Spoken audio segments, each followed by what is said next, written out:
Before the Allied armies ever set foot on the beaches of Normandy, the war was already being fought in shadows, radio waves, and carefully planted illusions. What would later be known as Operation Fortitude was not a single trick, but a sustained campaign of deception designed to shape German expectations long before D-Day arrived. Its goal was simple and audacious: convince the enemy that the main invasion of Western Europe would strike somewhere else entirely, and convince them so thoroughly that even the real landings would be dismissed as a diversion.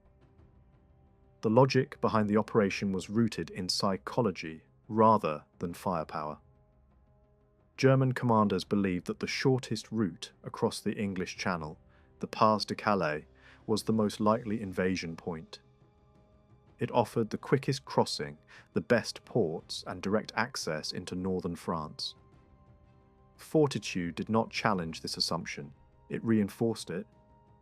Instead of trying to persuade the Germans to think differently, the Allies chose to feed their existing beliefs, carefully shaping them into certainty. Preparation began months in advance. Entire phantom formations were invented on paper, complete with command structures, unit insignia, and deployment schedules. Camps appeared in eastern England where no real troops existed. Dummy tanks, wooden aircraft, and inflatable landing craft were positioned where German reconnaissance could easily find them. Roads were marked with fresh tyre tracks. Airfields showed signs of heavy use. Everything was designed to look convincingly mundane. The illusion worked because it appeared routine, not theatrical. The most powerful element of the deception was not visual, but invisible. Radio traffic flowed constantly from these non-existent units, mimicking the patterns, mistakes, and habits of real formations. Messages were deliberately repetitive, boring, and imperfect, exactly what authentic military communication sounded like. German intelligence did not intercept dramatic plans, it intercepted banality. And banality was believable. Over time, this steady stream of signals created the impression of a massive force, patiently preparing for an inevitable strike at Calais. Human deception played an equally critical role. Double agents, carefully controlled by Allied intelligence, fed the Germans information that aligned perfectly with what they were already seeing. These agents did not exaggerate. They confirmed. They spoke of troop concentrations, delayed readiness, and logistical build-up in ways that matched German expectations. By the spring of 1944, German high command was no longer guessing. It was confident, and confidence in this case was fatal. The brilliance of Fortitude lay in its restraint. The Allies resisted the temptation to overplay their hand. The fake army did not suddenly surge forward or behave erratically. It waited. Even after the Normandy landings began, Fortitude continued. The phantom force remained poised in England, suggesting that the real invasion was still to come. As a result, German reserves were held back, armoured divisions remained idle, and critical reinforcements were delayed at the moment they were needed most. Preparing the greatest deception of the war required absolute coordination across intelligence, logistics, communications, and command. It demanded discipline, the willingness to maintain a lie consistently, without contradiction, for months on end. Fortitude succeeded not because the Germans were careless, but because the deception was coherent, patient, and grounded in the enemy's own assumptions. By the time Allied troops were fighting their way inland from Normandy, the outcome had already been shaped by an army that did not exist. Operation Fortitude stands as a reminder that modern warfare is not decided by force alone. Perception can be as decisive as firepower, and belief can be as binding as concrete. The greatest deception of the war did not merely mislead the enemy, it controlled his reactions, and in doing so, it ensured that when the real invasion came, it arrived against an opponent who was looking the wrong way, waiting for an attack that would never happen. The success of the Normandy landings did not depend solely on courage, numbers, or firepower. It depended on time. Time to get ashore, time to organise, and time to survive the first critical days before German counterattacks could crush the beachheads. That time could only be bought through deception. Without a lie powerful enough to delay German reactions, the invasion risked catastrophe.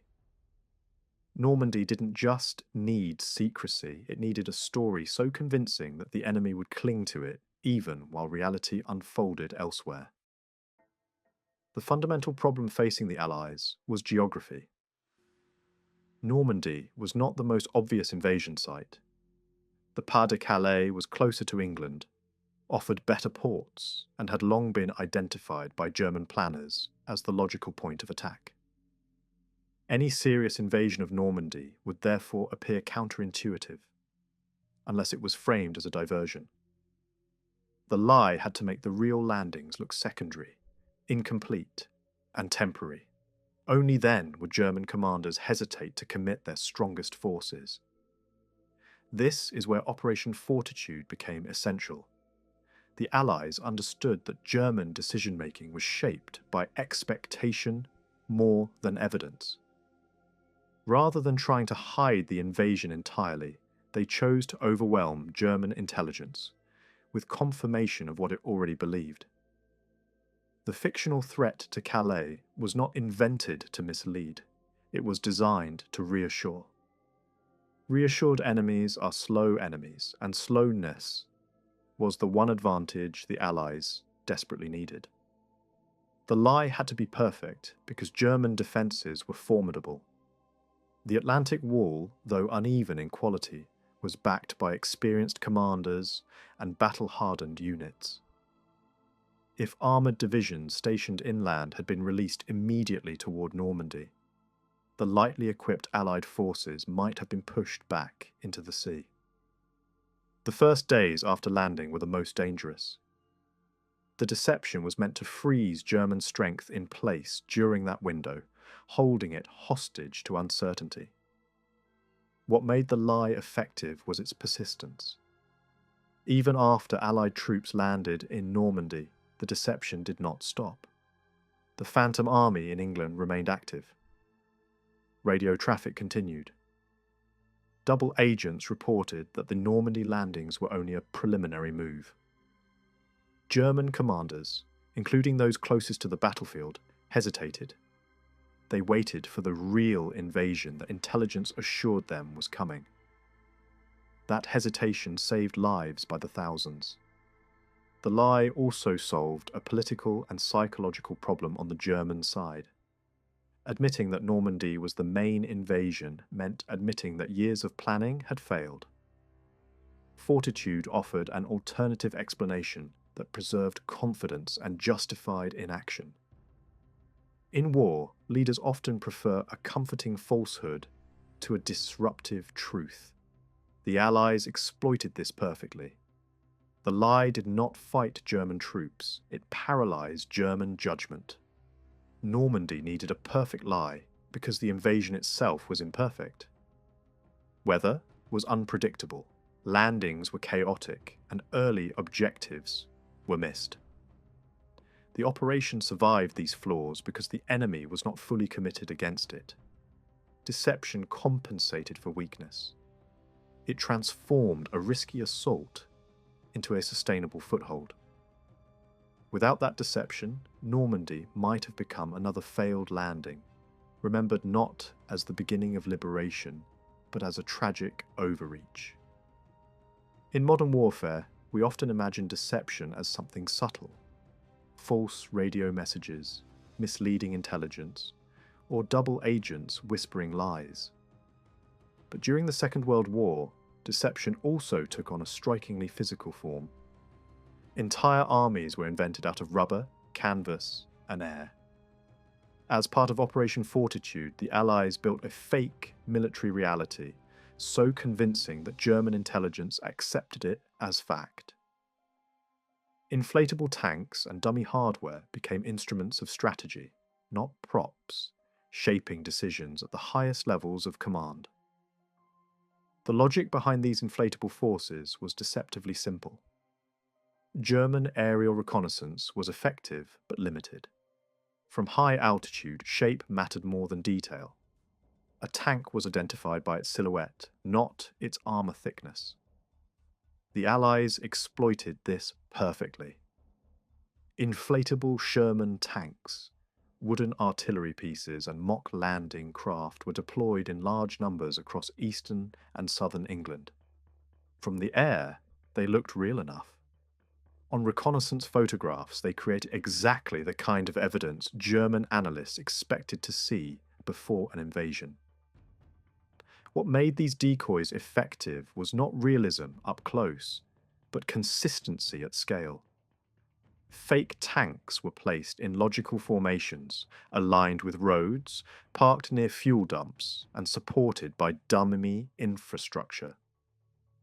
Tire tracks were pressed into the ground, camps showed signs of activity. Supply depots appeared to expand over time. The illusion worked because it behaved like a real army preparing for war. No single decoy had to be perfect. The pattern was what mattered.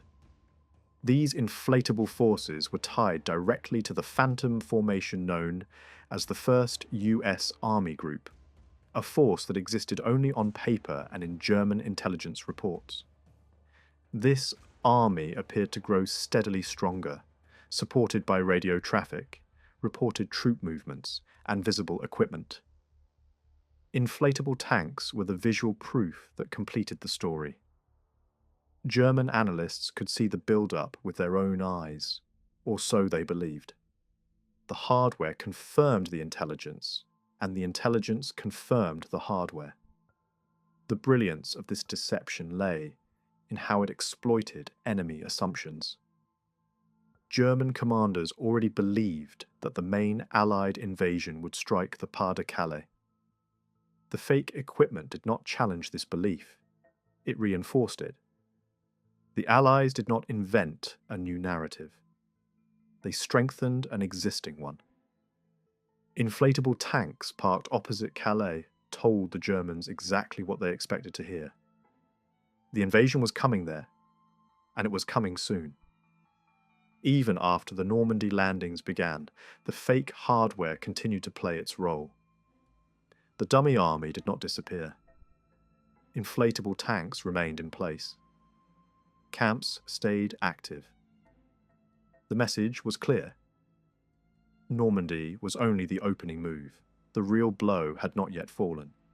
As a result, German armoured divisions were held back, waiting for an attack that never came.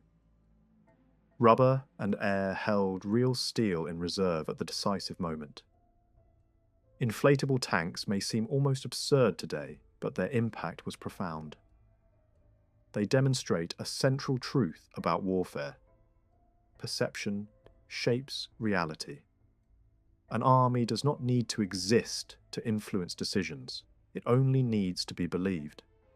The fake military hardware of Operation Fortitude did not fire a single shot, yet it saved countless lives by delaying German reactions and buying the Allies time to secure their beachheads. In the great deception that protected the Normandy landings, weapons were not the only tools. Voices, gestures, uniforms, and carefully staged behaviour became just as important as tanks and radios. As part of Operation Fortitude, the Allies went beyond fake equipment and false signals. They used people, actors, artists, and specially trained soldiers to perform an army that did not exist. These men did not fight battles. They played roles in one. The logic was simple, but risky. German intelligence did not rely solely on photographs or intercepted radio traffic. It watched patterns of behaviour. Officers travelling, soldiers socialising, command structures interacting. These human details gave credibility to any military formation. A silent, motionless army would look suspicious. So the Allies filled the illusion with life. Men dressed as officers were seen moving between headquarters. Soldiers appeared in towns, camps, and pubs, behaving exactly as troops preparing for invasion were expected to behave. These were not random performances. The men involved were briefed in detail about the units they were portraying. They learned insignia, rank structures, and unit histories. Conversations were rehearsed to include just enough operational gossip to be overheard. Nothing dramatic, only mundane complaints, rumours, and speculation. Authenticity came from boredom, not excitement. German agents listening in heard what they expected to hear. An army waiting, restless, and preparing. Some of these performers were artists, designers, or theatre professionals recruited precisely because they understood illusion. They knew how posture, tone, and repetition created belief. A colonel walking with confidence mattered. A convoy that looked routine mattered. Even mistakes mattered, because real armies make mistakes. The deception succeeded because it felt human. The fake army behaved like a real one in all the small, forgettable ways intelligence officers trusted most. Crucially, these actors never overplayed their roles. They did not speak of dates, targets, or plans. They hinted, complained, and speculated. German intelligence filled in the rest. This restraint was essential. A lie that explains too much collapses under scrutiny. A lie that merely confirms expectations becomes accepted truth. The performers understood that their job was not to convince, but to reassure. Even after Allied forces landed in Normandy, the acting continued. Fake officers still travelled. Fake units still trained. Fake preparations still appeared unfinished. To German commanders, this suggested that Normandy was not the main effort. The real invasion, they believed, was still forming across the Channel. While real soldiers fought and died on the beaches, actors helped keep German reinforcements frozen in place. What makes this aspect of the deception so remarkable is its quiet nature. These men never appeared in photographs or victory speeches. Their success depended on remaining unnoticed, blending into background noise. If anyone remembered them, it meant the illusion had failed.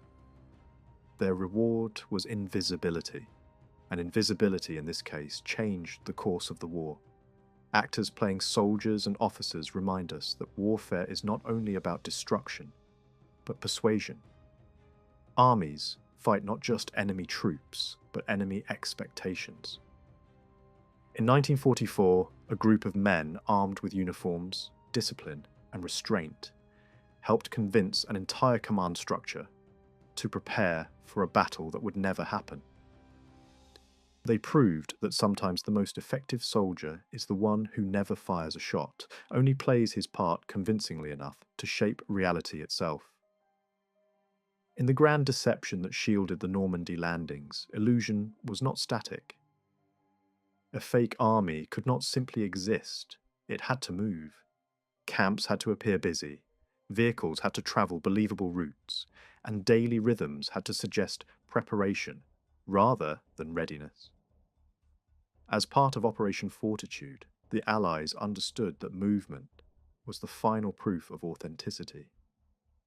An army that never changed position would invite suspicion. A moving army, even a false one, felt real. Staged camps formed the backbone of this illusion. Across southern and eastern England, entire encampments appeared almost overnight. Tents were pitched in logical patterns, supply dumps expanded gradually, and command areas were clearly marked. From the air, these camps looked active and growing, From a distance, they showed all the signs of a force assembling for a major operation. Crucially, they were not overbuilt. They looked temporary, imperfect, and transitional, exactly how real invasion camps would appear in the weeks before an attack. Vehicles brought these camps to life. Dummy trucks, fuel tankers, artillery tractors, and armoured vehicles were positioned carefully and then repositioned. Tyre tracks were deliberately added and erased. Vehicles appeared one day and vanished the next, only to reappear elsewhere. Convoys seemed to shuttle between depots and camps, suggesting logistics in motion. German aerial reconnaissance did not see a frozen display. It saw a system at work. Movement created narrative, and narrative created belief. Even roads and rail lines became part of the performance. Traffic patterns were staged to suggest supply build-up towards specific embarkation points. Temporary bridges appeared. Rail yards showed signs of increased use. Nothing dramatic happened at once. The build-up was gradual, patient, and boring. This was deliberate. Large, sudden changes would have looked artificial. Slow accumulation mirrored real military behaviour and reinforced the illusion that time was being spent preparing for something imminent, but not yet launched. The illusion extended to embarkation areas along the coast. Fake landing craft were positioned and repositioned to suggest rehearsals rather than readiness. Some areas appeared incomplete, hinting at delays. Others looked crowded and inefficient, exactly as real invasion staging often was. This created the impression that the Allies were still organising, still waiting, still not quite ready. For German planners, this reinforced the belief that any landings elsewhere, especially in Normandy, must be secondary. Perhaps the most impressive aspect of this staged movement was its endurance. Even after D-Day, the Phantom Army continued to move. Camps remained active. Vehicles kept shifting, convoys kept running. The message was unmistakable. The real invasion force was still intact and still waiting. This sustained performance delayed German redeployment at the decisive moment, keeping armoured divisions tied down in the wrong place while real Allied forces fought to break out of the beaches. Staged camps, vehicles, and movement reveal the discipline behind the deception. Nothing was improvised at the last minute. Everything followed a consistent internal logic. The fake army behaved exactly as a real one would, under the same constraints: limited time, imperfect coordination, and constant preparation. That coherence mattered more than realism up close.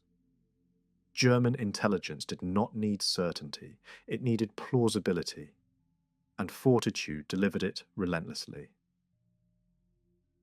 In the architecture of Allied deception, nothing was more convincing or more dangerous than sound.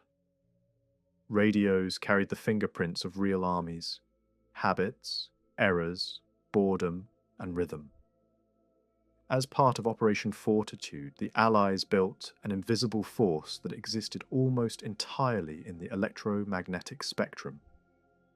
Fake radio traffic and tightly controlled signals turned absence into presence, persuading German intelligence that a massive army was assembling where none actually stood. The principle was counterintuitive.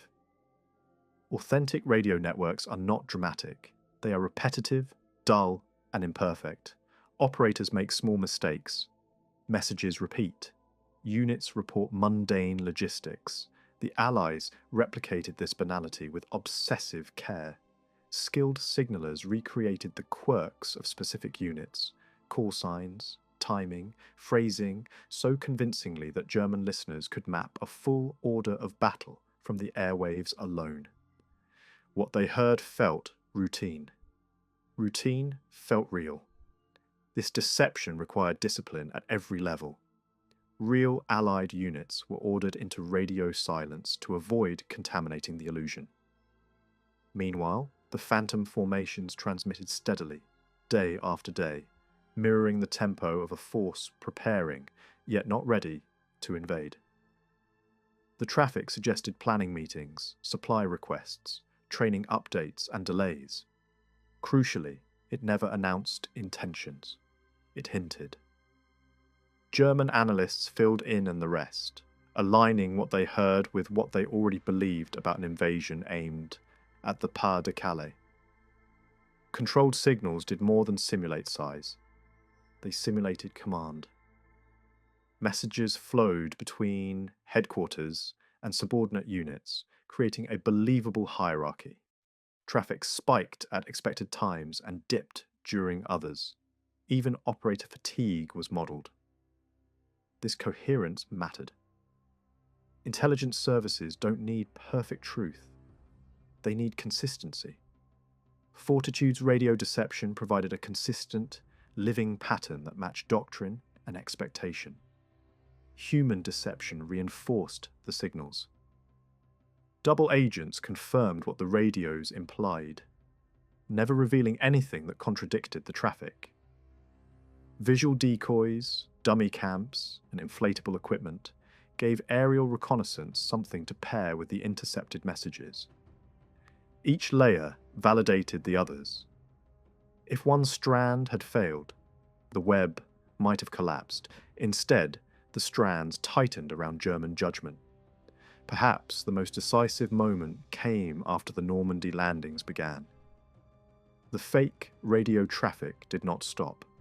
The phantom army continued to transmit as if it were still assembling, still waiting. This suggested that Normandy was a diversion and that the real blow was imminent elsewhere. German reserves hesitated. Armoured divisions remained in place. Radios, nothing more than voices and signals, bought the Allies the time they needed to survive the most fragile phase of the invasion.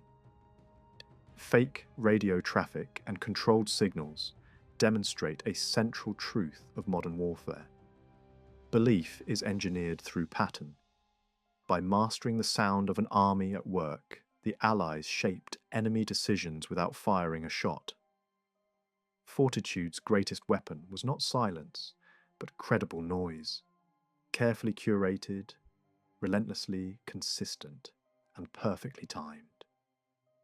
In 1944, the war turned not only on beaches and bridges, but on the quiet conviction formed in listening rooms, where German analysts heard an army that did not exist and prepared for a battle that never came.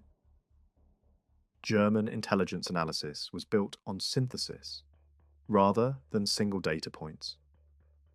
Analysts compared aerial reconnaissance, intercepted radio traffic, reports from agents, logistical patterns, and enemy doctrine. A deception that failed in even one of these areas would collapse under scrutiny. The Allies understood this and designed Fortitude as a system, not a stunt. No single element was meant to convince on its own. Every element existed to confirm the others. Crucially, the deception aligned perfectly with what German analysts already believed. The Pas-de-Calais made sense as an invasion site. It was closer to England, offered direct routes into northern France, and had long dominated German planning. Fortitude did not challenge this assumption. It fed it. Intelligence analysts are most vulnerable not when they lack information, but when new information confirms their expectations. Every intercepted signal and reconnaissance photo seemed to validate their prior conclusions. The discipline of restraint played a central role. The fake invasion force did not behave dramatically or urgently. It appeared methodical, slow, and constrained by logistics, exactly how a real army preparing a massive amphibious assault would behave. There were delays, inefficiencies, and unfinished preparations. To an analyst, this was not evidence of falseness. It was evidence of realism. Over-polished intelligence is suspicious. Messy intelligence feels authentic. Human intelligence sealed the illusion. Double agents provided reports that matched intercepted communications and visual evidence without ever over-explaining. They did not announce plans, they hinted at them. Analysts filled in the gaps themselves, believing they had reached independent conclusions. This was critical. Intelligence officers trust deductions more than declarations. Fortitude allowed German analysts to believe they had uncovered the truth through careful analysis, not manipulation. Even after Allied forces landed in Normandy, German intelligence remained convinced that the main invasion had not yet begun. This was the ultimate test. If the deception had failed, the reality of the landings would have overridden months of analysis. Instead, Fortitude endured. Analysts interpreted Normandy as a diversion, precisely because the broader intelligence picture still pointed to Calais. The deception did not collapse under contradiction. It absorbed it. What makes this achievement extraordinary is that it targeted cognition rather than perception. German analysts were not deceived because they lacked data, but because the data was internally consistent. Fortitude controlled not what they saw, but how they interpreted it. The Allies did not lie loudly. They whispered patiently, allowing the enemy's own analytical rigor to do the work. Convincing German intelligence analysts meant controlling the pace of decision-making at the highest level. While generals waited for confirmation of the real invasion, Allied troops fought and consolidated their position in Normandy. Time, measured in days and hours, became decisive. Fortitude did not defeat the German army directly. It defeated its judgment, and in modern warfare, few victories are more complete than that. German defensive planning revolved around reserves. Coastal defences alone were never expected to stop an invasion. The real counterstroke would come from mobile armoured units positioned inland, ready to move toward the main landing area. The problem for German commanders was deciding where that main landing would be. Fortitude ensured that this uncertainty worked entirely in Allied favour. By convincing German leadership that the primary invasion would strike the Pas-de-Calais, the Allies effectively anchored key divisions far from Normandy. This deception shaped decisions at the highest levels. Even after Allied troops were fighting ashore in Normandy, German high command hesitated. Reports from the front described heavy fighting, but intelligence assessments insisted that a larger, more dangerous invasion was still coming elsewhere. As a result, elite armoured divisions, including some of Germany's most powerful formations, were held back, waiting for an attack that never came. Normandy was treated as a dangerous distraction rather than the main event. The geography of this hesitation mattered enormously. The distance between Pas-de-Calais and Normandy translated into time. Time the Allies desperately needed. Roads were damaged, rail networks disrupted, and Allied air power dominated movement during daylight. Every day German reserves remained stationary was a day the Allied beachheads grew stronger. What Fortitude achieved was not paralysis forever, but delay at exactly the right moment. German commanders on the ground sensed the danger but lacked authority to act decisively. Requests to release reserves were delayed or denied because the broader intelligence picture still pointed elsewhere. This disconnect between battlefield reality and strategic expectation is one of the most striking effects of the deception. Fortitude created a situation where German forces knew something was happening, but could not agree on what it meant. In war, hesitation at that scale is fatal. even when some German units finally began moving toward Normandy. They did so late and under severe constraints. Allied aircraft attacked columns relentlessly. Bridges were destroyed and fuel shortages worsened delays. The moment when German counterattacks might have succeeded had already passed. Fortitude did not win the battle in Normandy, but it ensured that the battle could be fought on Allied terms rather than German ones. Keeping enemy forces away from Normandy was therefore an achievement of perception rather than force. No wall physically blocked German divisions. No single battle stopped them.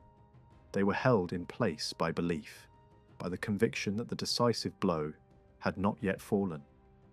Fortitude transformed German caution into Allied advantage, turning intelligence assessments into strategic shackles. D-Day did not succeed because the beaches were lightly defended, or because German forces were unprepared. It succeeded because the enemy was prepared for the wrong battle.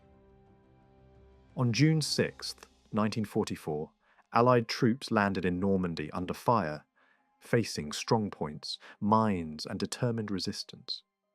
Yet behind those defences lay a deeper vulnerability. German decision-making had been bent, delayed, and redirected by illusion.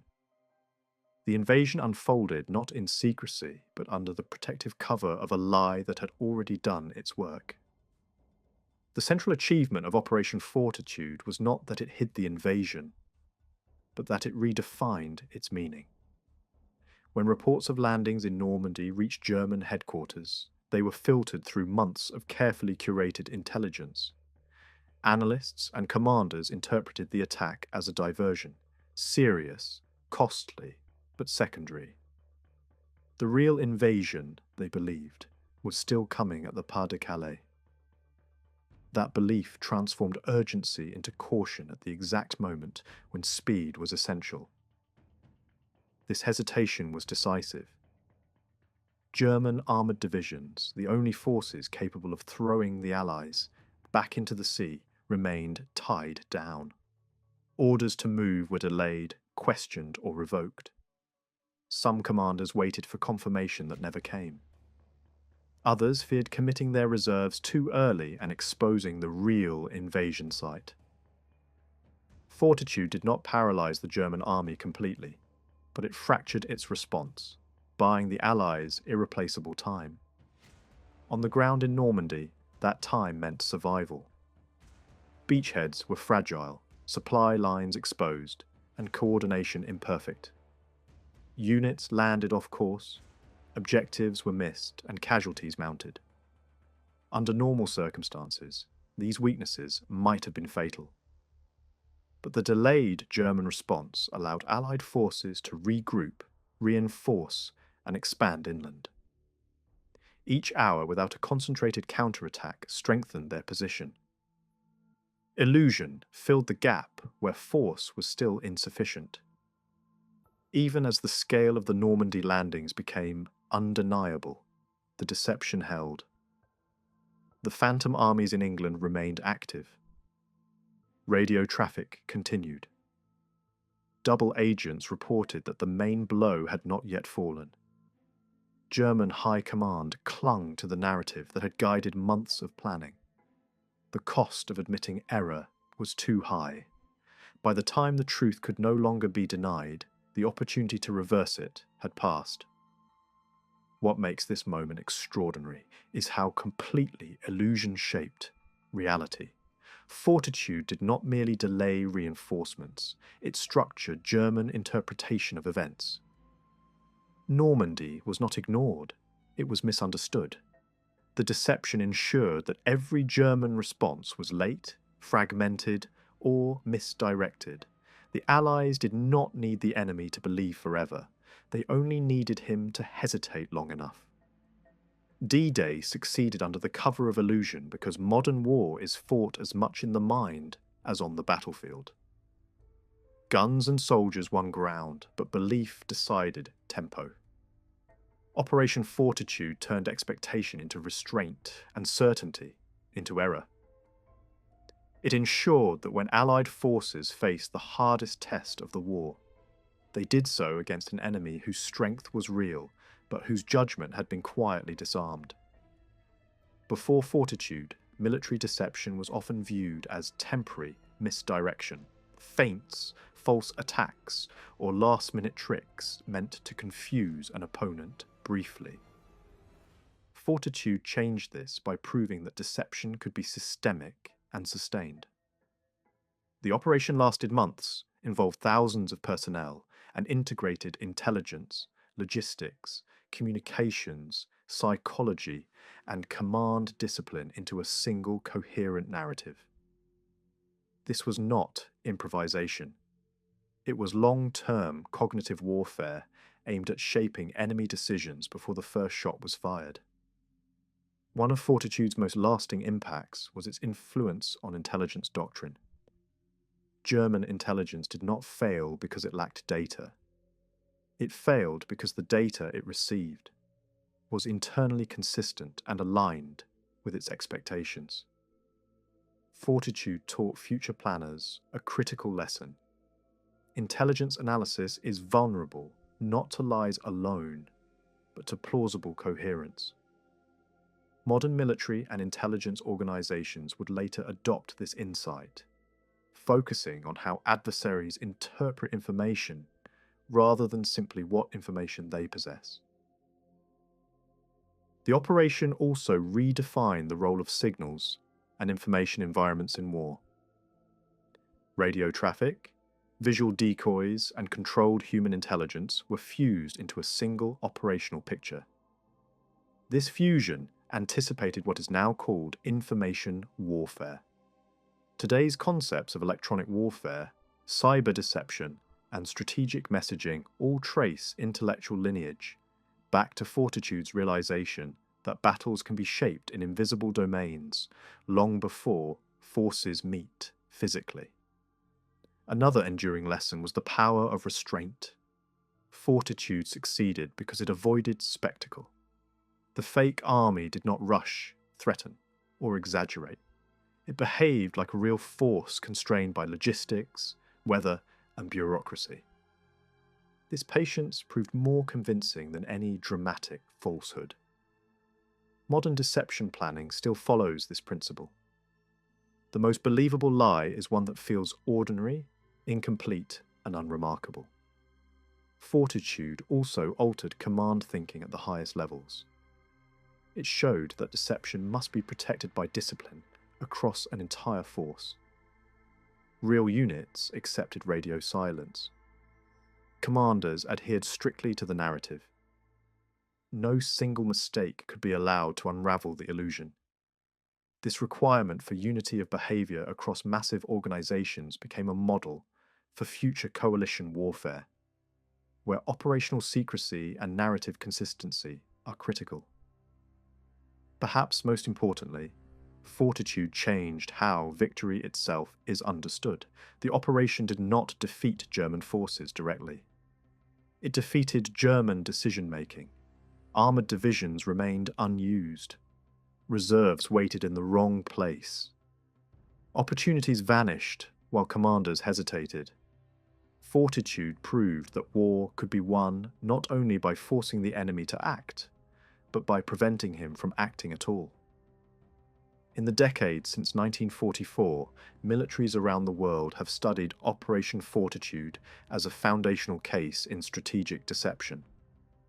Its principles appear in Cold War nuclear strategy, modern deterrence theory, and contemporary hybrid warfare. The operation stands as a reminder that the battlefield is not confined to terrain and troops. It exists in expectations, assumptions, and belief. Operation Fortitude's lasting impact lies in this realization. The mind is a battle space. Control it, and physical victory becomes far more achievable. Lose it, and even the strongest forces may arrive too late. Fight the wrong battle, or never fight at all. In that sense, Fortitude did not just help win World War II, it permanently expanded the definition of how wars are fought and won.